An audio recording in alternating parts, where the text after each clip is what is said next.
warahmatullahi wabarakatuh. Ketemu lagi kita di channel ini. Kali ini kita akan membahas salah satu topik dasar yang paling penting dalam pembelajaran bahasa Inggris. Kita langsung saja masuk ke namanya parts of speech. Lebih singkatnya kita sebut aja itu kelas kata atau pembagian kata dalam sebagai unsur penyusun kalimat ya. Dalam bahasa kan unsur terkecil adalah huruf, di atas itu adalah kata. Jadi kita harus tahu kata, porsinya masing-masing, fungsinya, jenisnya, lalu letaknya dalam kalimat sebagai apa. Nah, yang pertama kita lihat noun. Noun itu artinya kata benda. A noun is a person, place, thing, or idea. Tapi tidak sesederhana itu karena noun itu terbagi ke dalam banyak klasifikasi. Ada yang disebut proper nouns, ada common nouns, ada countable noun, collective noun, compound noun, nominalization, dan masih banyak lagi, dan itu akan kita bahas di pertemuan selanjutnya. Sekarang kita khusus dulu, noun itu adalah kata benda. Kita sepakat kata benda itu terletak sebagai subjek atau objek saja dalam kalimat. Dia tidak bisa menempati fungsi yang lain seperti predikat atau keterangan, karena noun itu adalah kata benda. Kita lihat kembali, noun is a person ya. Noun itu tidak hanya yang kita lihat ya, rumah, kasur, bunga, hewan atau apa, tapi dia juga ada yang konkret, itu yang konkret, tapi ada juga yang abstrak gitu. Untuk lebih lanjutnya seperti perkembangan, kata-kata perkembangan dunia sudah semakin maju, maka perkembangan dunia itu adalah noun, di mana dia adalah perkembangan itu sudah pesat misalnya kan. Perkembangan itu adalah abstrak noun, di mana kita tidak bisa merasa, meraba atau bagaimana, tapi dia letaknya sebagai subjek, maka dia adalah noun. Nanti kita lihat pembagiannya ya.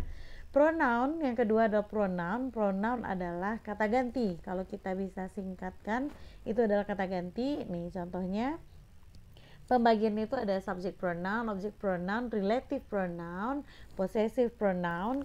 Ini terbagi ke dalam sini ya. Jadi pronoun is a word that is used in place of one or more nouns or pronouns. Contohnya the word that a pronoun replace disebut antecedent ya.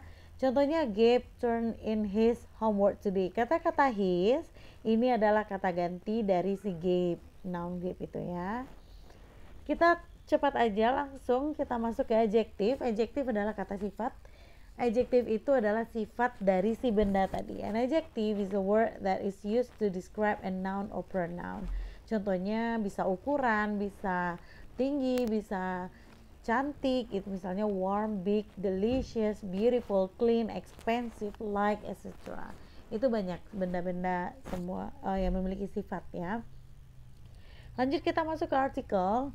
An article lets you know whether you are talking about something in particular or something in general. Dia menunjukkan Anda menceritakan sesuatu yang secara spesifik atau yang lebih luas, seperti gadis itu atau film itu, the movie gitu. Kita ingin membuatnya lebih general atau spesifik. Misalnya contohnya kalau kita menggunakan artikel itu ada 3, a, and, dan the.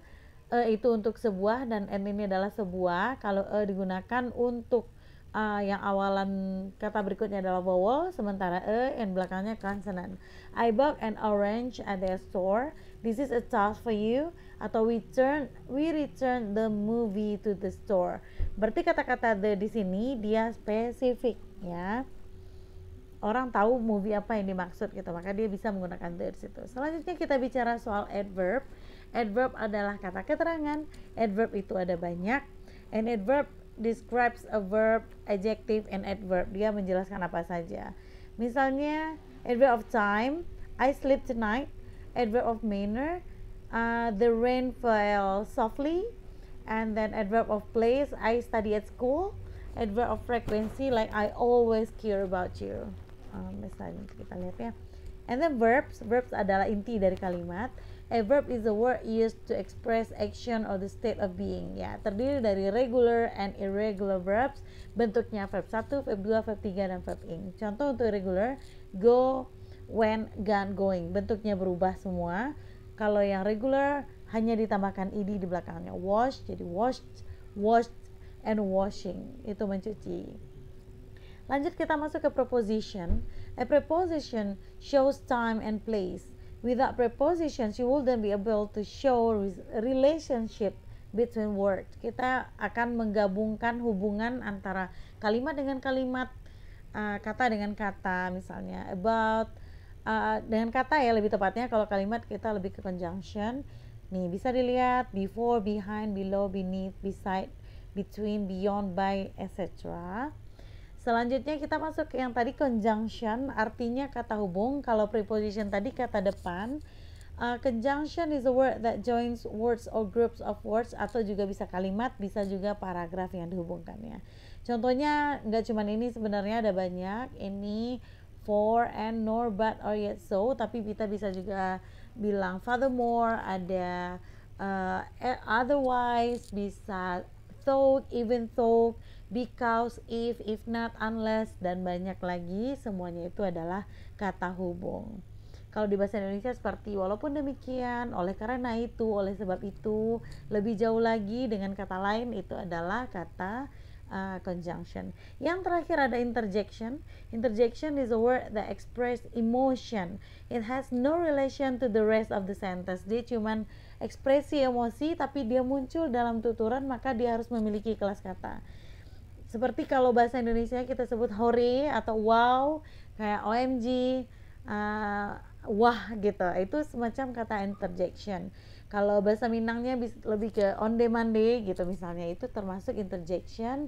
Atau kita ke Medan dia ngomong alamak gitu ya, itu kan nggak ada artinya tapi dia harus memiliki kelas kata, maka dia masuk ke interjection karena express the emotion. Ini contohnya. Contoh lagi, pokoknya dia mengekspres emotion ya, kayak hore gitu, ekspresi kesenangan. Gitu, ekspresi kaget, atau yippee gitu, happy gitu. Itu adalah interjection. Nah, sekarang untuk practice Anda, silakan lakukan di buku latihannya. Ada 3 kalimat. We rode on the subway. The sun rises when we wake up. Ernesto lives at the small town. Tolong digarisbawahi di bawahnya ini apa. Road itu apa, on masuk kemana, the namanya apa, subway masuk kemana. Ingat tadi mereka memiliki fungsi dan posisi masing-masing dalam kalimat. Nah, demikianlah pemaparan kita tentang part of speech. Masih too general, terlalu umum, tapi itulah pengenalan awal sebagai dasar Anda belajar bahasa Inggris. Kita cukupkan. Assalamualaikum warahmatullahi wabarakatuh.